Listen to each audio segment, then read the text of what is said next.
예, 오늘은 어버이날을 맞이해서 어버이 주일을 맞이해서 잠언 23장 22절부터 25절인데 제 마지막 절을 안 읽었죠. 마지막 절에 내 부모를 즐겁게 하며 너를 낳은 어미를 기쁘게 하라. 22절부터 25절 말씀을 가지고 내 부모를 즐겁게 하고 기쁘게 하라는 제목으로 말씀을 나누려고 합니다. 나이가 많으신 남자 노인들에게 소원이 무엇이냐라고 물으면은 이런 대답을 하는 분들이 많다고 합니다. 마누라보다 먼저 죽는 것. 예. 마누라 먼저 보내고 혼자 남은 남자들이 참 처량하고 가련한가 봐요. 예. 맞는지 모르겠습니다. 예. 반대로 우리 여자들은 나이가 들어도 서러움을 좀 덜 당하는 것 같아요. 손주들을 돌봐주기도 하고 또 아이들 살림도 살아주고 여러 가지 방면으로 활용도가 있기 때문에 서름을 덜 당하는 것 같아요. 맞습니까? 그래서 남편을 사랑하고 아끼는 이 여자들은 이런 생각을 해요. 같이 죽으면 제일 좋겠는데 같이 못 죽으면 남편이 먼저 죽는 게 낫다. 그런 생각도 하는 것 같습니다. 여러분, 이런 분위기가 과연 맞을까요? 이게 맞을까요? 오늘 어버이 주일을 맞이해서 본문 말씀을 가지고 부모 공경에 대해서 한번 심도 있는 우리 연구를 해봅시다. 먼저 오늘 본문인 잠언서를 기록한 사람, 제일 많이 기록한 사람은 다윗의 아들 솔로몬입니다. 솔로몬이고 그 외에 다른 제자들이 있기는 한데 이것을 나중에 편집한 시대가 언제냐면 히스기야 왕 시대입니다. 그렇게 알려져 있습니다. 그래서 이것을 연대를 가지고 계산을 하면 따져보면 솔로몬 시대는 주전 한 900년쯤 되고요. 그리고 히스기야 시대는 주전 한 700년쯤 됩니다. 그래서 이 잠언이 기록된 시기를 지금부터 따지면 길게는 2900년 전, 또 조금 짧게 잡아도 2700년 전, 정말로 아주 오래된 시대, 아주 옛날에 쓰여진 하나님의 말씀이라는 것입니다. 그런데 여러분, 우리가 수천 년 인류 역사를 보면은 시대마다 지역마다 남성과 여성에 대한 대우가 달랐어요. 그죠? 그래서 이런 남성과 여성에 대한 차별과 대우는 자연적으로 남성인 아버지, 여성인 어머니에 대한 태도, 대우도 따라갔습니다. 달랐습니다. 그래서 세계적으로 오랜 세월 동안 우리 어머니 여성들은 상대적으로 남자들, 아버지들에 비해서 차별 대우를 받았던 건 사실입니다. 왜냐하면 옛날에는 남자들은 노동력이 있단 말이죠. 그래서 돈도 있단 말이에요. 경제력도 있단 말이죠. 그래서 대우받았습니다. 그래서 우리나라 옛날 어머니들, 여성들은 참 고생 많이 했습니다. 하도 고생을 많이 해서 하루만이라도 그 고생을 좀 덜어주자 해서 나온 날이 무슨 날? 어머니날, 어머니날.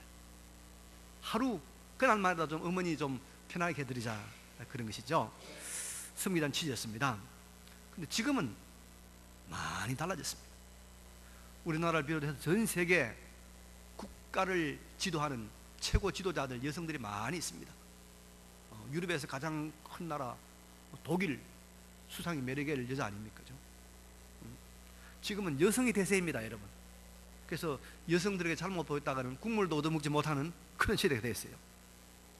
자녀들도 아빠보다는 엄마가 더 필요하고 요긴하다고 생각들을 합니다. 옛날에는 들어물었죠. 아빠 좋아, 엄마 좋아. 이게 참 교육적으로 별로 좋지 않는 질문인데 지금은 그런 질문 할 필요가 없어요. 엄마가 좋은 건 뭐 너무 등왕답이니까. 근데 여러분, 2900년 전 그 옛날 2700년 전에 쓰여진 성경은 남성인 아버지, 여성인 어머니에 대해서 뭐라고 가르치고 있습니까? 22절에 너를 낳은 아비에게 청종하고 내 늙은 어미를 경히 여기지 말지니라. 25절에 가니까 내 부모를 즐겁게 하며 너를 낳은 어미를 기쁘게 하라. 아버지와 어머니를 동등하게, 같은 위치에서 내 부모, 내 아버지와 어머니를 즐겁게 하라, 그렇게 가르치고 있는 것입니다. 이게 2700년, 2900년 전의 말씀입니다. 그 말씀이, 이 말씀이 기록된 그 시대는, 그 고대 시대는 여성의 주의가 아주 형편없던 그런 시대였습니다.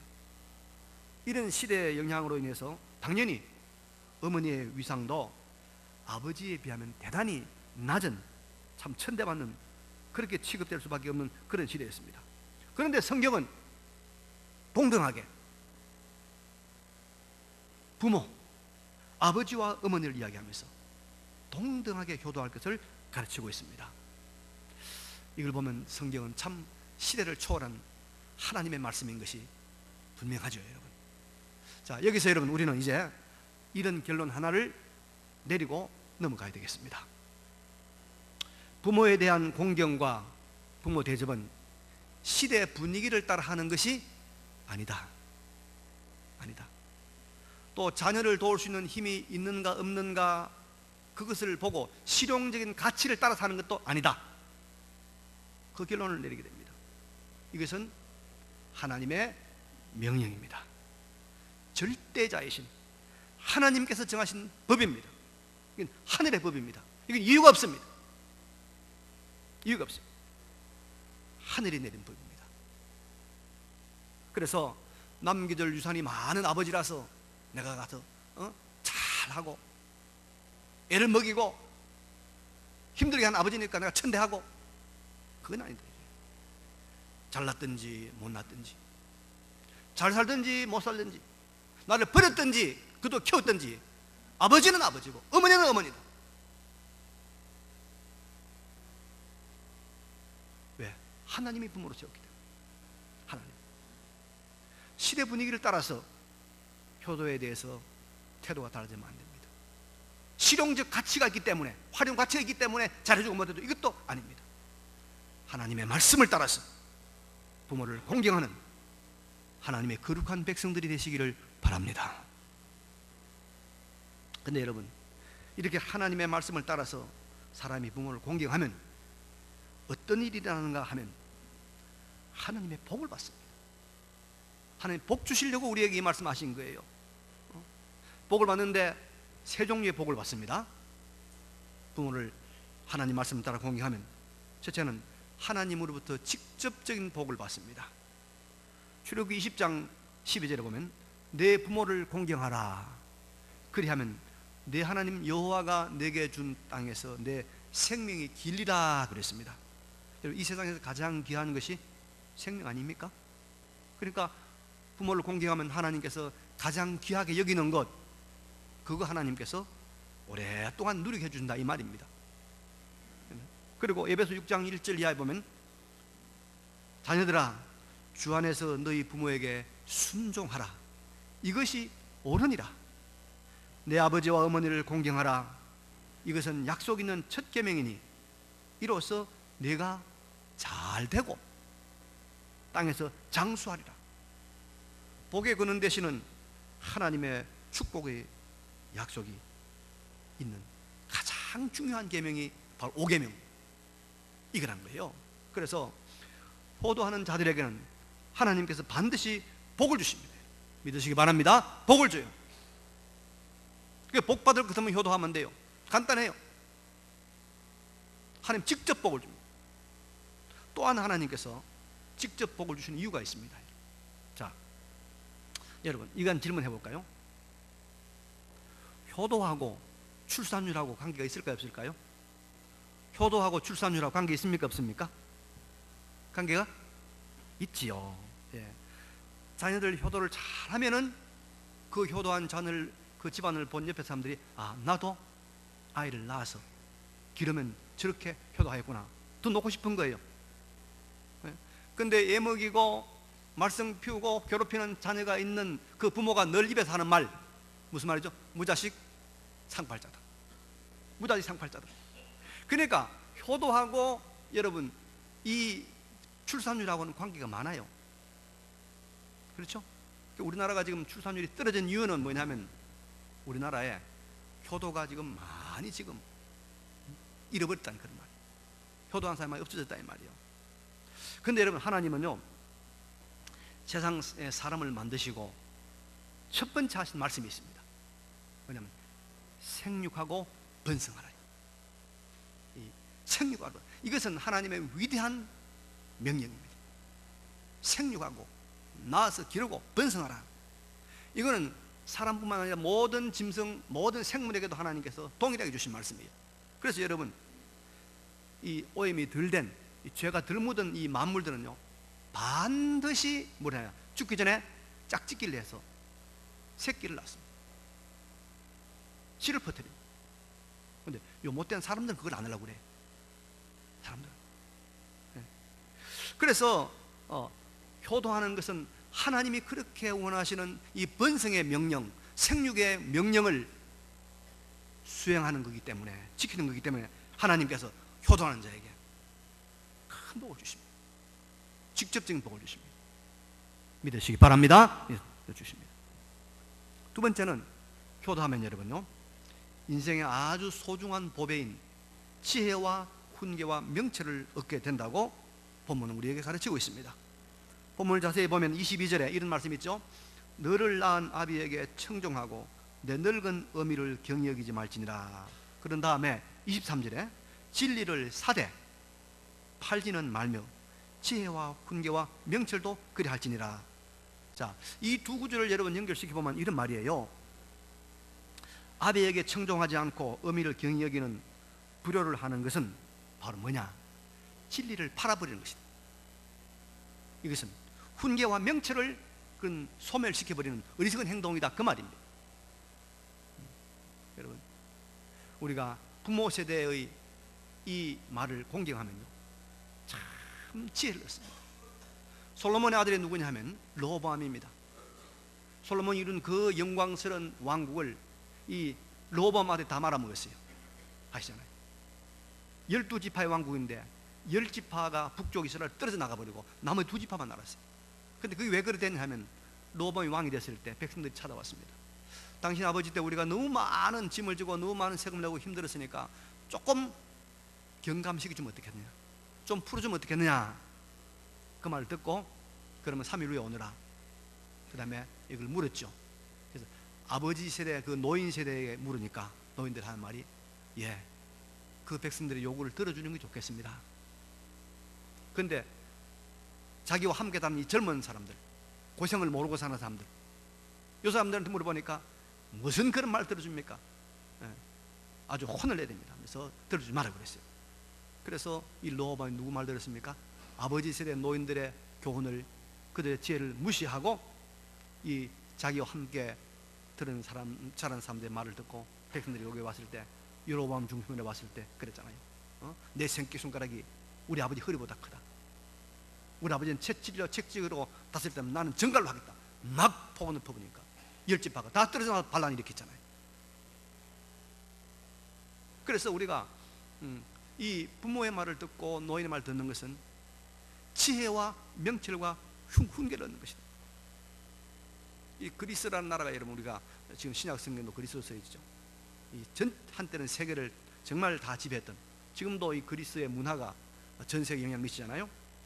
그 그리스에서 스파르타라는 나라가 있습니다. 굉장히 강력한 나라입니다. 최고의 나라였습니다. 그런데 그 스파르타라는 나라가 왜 그래 강했냐? 그 도시를 이끄는 원로회의가 있는데 그 원로회의는 다 60이 넘은 사람만 원로가 될 수 있어요. 그래서 그게 지혜가 있고 명철이 있어요. 그래서 그 말을 듣고 젊은이들이 나라를 위해서 싸울 때 스파르타가 아주 강력한 나라가 됐다는 거 아닙니까? 그래서 이런 말이 있어요. 노인 한 명이 죽는 것은 대학 하나가 사라지는 것과 같다. 그런 말이 있습니다. 부모 공격을 통해서 주시는 세상을 이기는 하나님의 지혜와 명철의 복을 받으시길 바랍니다. 그리고 효도하는 사람, 부모를 섬기고 부모를 공경하는 삶을 사는 사람은 여러분 또 다른 복과 은혜를 받는데, 그것은 그 과정을 통하여 그가 온전한 인격자로, 근실한 사람으로 변화된다는 것입니다. 24절 말씀 보면 이런 말씀이 있죠. 의인의 아비는 크게 즐거울 것이요 지혜로운 자식을 낳은 자는 그로 말미암아 즐거울 것이니라. 여러분, 이 말을 살짝 뒤집어 말해보면 말이죠, 부모를 즐겁게 하려면 의인이 되어야 된단 말이죠.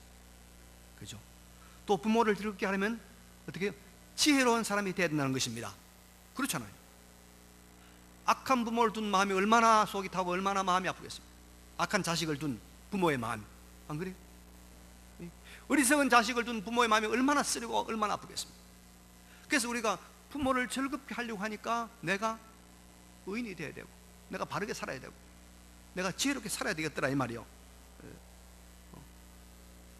그래서 여러분, 우리가 부모에게 욕을 돌리지 않기 위해서, 부모의 명예를 더럽히지 않기 위해서, 부모의 속을 안 태우려고 조심하고 예의 바르고 실수 없이 살다 보니까 내가 바른 사람이 된다는 거죠. 온전한 인격자가 된단 말입니다. 이런 간접적인 복을 받게 되는 거 아닙니까? 초등학교 다니는 아이가 100점을 받아오면 병석에 누워있는 어머니가 힘이 없어 하다가도 너무 좋아서 일어나서 그 시험지를 보고 이리 보고 저리 보고 참 좋아하시는 모습, 야, 이걸 보고는 어머니를 기쁘게 해드리는 것은 내가 100점 맞는 것이다. 나는 공부가 중요한 게 아니야. 어머니를 기쁘게 하기 위해서 열심히 공부하는 거야. 열심히. 그래서 공부를 열심히 해서 공부 잘하는 게 있어요. 그래서 훌륭한 참 사람이 됐다는 그런 일도 우리가 얼마든지 들어보았습니다. 어떤 딸이 시집을 갔습니다. 근데 남편이 망나니입니다. 심심하면 손찌검도 하고 생활비도 안 갖다 주고, 근데 아이는 생기 줄줄이 낳고, 참 마음에 도망가고 싶은 마음이 10번도 더 일어났습니다. 항상 마음에 보따리 싸놓고 사는 사람이에요. 근데 한 가지 이유 때문에 도망을 못 가요. 내가 그래도 명예를 존중히 여기는 우리 아버지의 맏딸인데 내가 도망을 가면 우리 아버지가 그 이름에 먹칠을 하는 거 아니야. 그래서 아버지의 명예, 아버지의 이름 때문에 이를 악물고 온갖 고생을 참고 살았습니다. 그랬더니 세월이 가니까 동네 사람들이 알아주고, 그래서 새마을 운동의 지도자가 되고, 그리고 또 공기업에서 특별 채용을 해서 형편도 나아지고, 주변 사람들이 마누라를 그렇게 높여주니까 이 남편도 정신이 들어서 이게 내가 참 보배를 데리고 사는가 보다 생각해가지고 돌아선 거예요. 그래서 다시 남편이 새로운 사람이 되고, 그래서 동네에서 집안에서 존경받는 사람이 된 것입니다. 의인의 아비가 즐거워합니다. 악인의 아비는 괴롭고 슬픈 것입니다. 자식이 지혜로워야 부모는 즐거운 것입니다. 부모를 즐겁게 하는 효도를 열심히 하는 지혜로운 사람, 의로운 사람, 효도를 통한 이런 자신이 온전케 되는 복을 누리시는 여러분 되시기를 바랍니다. 자, 이제 마지막으로 여러분, 본문이 가르치는 효도의 방법론에 대해서 생각해 보도록 하겠습니다. 22절에 보니까 너를 낳은 아비에게 청종하고 내 늙은 어미를 경히 여기지 말지니라, 그런 말씀 있죠. 그리고 25절에 내 부모를 즐겁게 하며 너를 낳은 어미를 기쁘게 하라고 말씀을 하고 있습니다. 이 본문에서 효도의 두 가지 방법을 우리에게 가르쳐 주고 있습니다. 첫째로 22절에 너를 낳은 아비에게 청종하고 내 늙은 어미를 경히 여기지 가벼이 여기지 말지니라. 이 말씀은 부모 공경의 소극적인 면, 좀 수동적인 효도를 말하고 있습니다. 부모님이 말씀하시는 것을 잘 들으라는 것입니다. 효도의 기본은 부모의 말을 가볍게 귓등으로 듣지 말고 무게 있게 들으라는 것입니다. 이것이 사실은 효도의 기초 아닙니까? 기초입니다. 효도한답시고 부모님 비싼 식당에 모시고 와서 모셔놓고 부모님하고는 대화 한마디도 안 하고 자기들끼리만 막 히히덕거리고 이야기하다가 무슨 말 하려고 그러면 어머니 가만히 계세요, 가만히 계세요. 아버지 가만히 계세요. 이건 효도가 아니죠. 부모의 말을 청종하고 말을 경히 여기지 말지니라. 부모님이 예수 잘 믿어라, 주일 성수해라, 신앙생활 잘하라 하면 들어야지. 어머니 딴소리 하지, 그런 소리 하지 마세요. 얼마나 먹고 살기 바쁜지 압니까?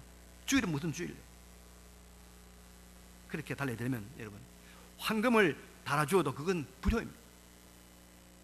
그 말 들어야 돼요. 말해야 돼요. 요즘 우리 젊은이들요, 부모님들이 이 인터넷이라든지 스마트폰 이런 거 잘 못하니까 우습게 보잖아요. 물으면 그것도 몰라요. 몰라도 돼요, 몰라도 돼요. 그러면 안 됩니다. 불효입니다. 아무리 몰라도 무시하지 말고 물으면 무슨 말씀이십니까? 10번이라도 20번이라도 잘 받아들여야 돼요. 이것이 효도입니다. 그래서 나를 낳은 아버지에게 청종하고 늙은 어머니를 경히 여기지 않는 이 효도의 기본을 잘 지켜가시는 우리 모두가 되시기를 바랍니다. 두 번째로 25절에 내 부모를 즐겁게 하며 너를 낳은 어미를 기쁘게 하라, 이런 말씀이 있습니다. 부모를 즐겁게 하고 부모를 기쁘게 하라는 거예요. 이는 좀 더 적극적으로, 좀 더 능동적으로 부모를 기쁘게 하라는 것이요. 듣지만 하지 마, 듣는 것만 하지 말고 기쁘게 하고 즐겁게 할 수 있는 행동을 하라는 거예요. 여러분, 옛날이나 지금이나 부모는 자녀가 50이 되어도 70이 되어도 자녀에게 부담 지우는 거 하기 싫어합니다. 자녀가 돈 많은 재벌이 되도요, 돈 1,000원을 아끼고 싶은 것이, 아들의 돈, 딸의 돈 1,000원 아끼고 싶은 것이 부모의 마음입니다. 그래서 부모들은 자기를 즐겁게 기쁘게 해달라는 요구를 합니까, 안 합니까? 잘 안 합니다. 또 용감한 사람 하긴 하겠죠. 자신이 참고 자신이 절제하고 자신이 견디고 마는 것입니다. 그래서 성경은 뭐라고 그럽니까? 적극적으로 부모를 즐겁게 하고 기쁘게 하라는 것입니다. 부모님이 즐거워할 것을 찾아서 하고 기뻐할 것이 무엇인가 연구해서 하라는 것입니다. 능동적으로, 적극적으로. 그래서 부모가 슬퍼하고 부모가 아파할 것은 물론 안 해야죠. 거기에만 머물지 말고 부모님들이 좋아하고 기뻐하고 즐거워할 것을 찾아서 하라는 거예요. 이 자리까지 나아가는 효도가 성경이 가르치는 효도를 하는 하나님의 사람의 효도인 줄로 믿습니다. 기쁘게 해야 돼요. 기쁘게. 마지못해 듣는 거 그거는 기본이고 기쁘게 해요. 그럼 여러분, 우리 믿는 부모들이 자녀들이 뭘 할 때 가장 기뻐할까요? 옷을 사주니까? 옷 사주니까 좋아가지고 막 추운데 그것만 입고 다니다가 감기 든단 말이야. 좋은 음식점, 구경도 시키더라고요. 저도 구경 시키들 기회를 가지고 있어요. 지금 비가 안 와야 될 텐데. 여러분, 춤을 추면 좋아할까요? 요한 3서 1장 4절. 요한 3서 1장 4절. 자, 한번 찾을 분 찾아보시고요.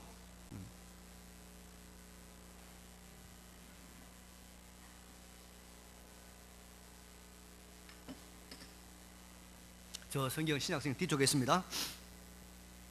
요한 3서 1장 4절 말씀 같이 읽겠습니다. 시작. 내가 내 자녀들이 진리 안에서 행한다함을 듣는 것보다 더 기쁜 일이 없도다. 내가 내 자녀들이 진리 안에서 행한다함을 듣는 것보다 더 기쁜 일은 없다는 거요. 진정한 하나님의 백성의 심정은 이렇단 말이에요. 우리 부모님들이 이 마음이 없으면 우리 이 마음 빨리 가져야 됩니다. 내 자녀들이 진리 안에서 행한담을 듣는 것보다 더 기쁜 것이 없다. 믿는 성도의 진심, 정말로 자녀를 사랑하는 부모가 가장 기뻐하는 것은 이것입니다. 자녀들이 진리 안에서 행하는 것. 저도 마찬가지고 여러분도 마찬가지일 것입니다. 믿음 안에서 점점 더 열심히 살아간다, 신앙이 점점 더 깊어간다, 이 말을 듣는 것보다 더 기쁜 것이 뭐가 있겠어요? 집 샀다, 돈 많이 벌었다, 취직했다, 좋은 말이죠. 좋은 말입니다. 나쁜 말 아닙니다. 그러나 그보다 더 기쁜 것이 있단 말이에요. 진리 안에서 살아가고 있다. 왜요? 진리 안에서 믿음 안에 살아갈 때 여러분, 거기에는 인생에 필요한 영육의 모든 것들이 그 안에 다 들어있습니다. 다 들어있어요. 그 안에 하나님 다 그 안에 묶어놨어요. 그래서 진리 안에 살아가는 것보다 더 기쁜 것이 없다. 우리 자녀들 이거 기억해야 됩니다. 우리 믿는 부모님들이 정말 마음에 간절히 바라는 말은 이거예요. 이거 진리 안에 살아가는, 신앙의 성장하는. 우리가 다 이제 얼마 있지 않아서 천국에 갈 텐데 여러분, 다 우리 천국 가잖아요. 가서 보니까 내 아들이 하나 있어요. 내 딸이 하나 있어요. 멀리 쳐다보니까 저 지옥 한 구석에 있어요. 영원히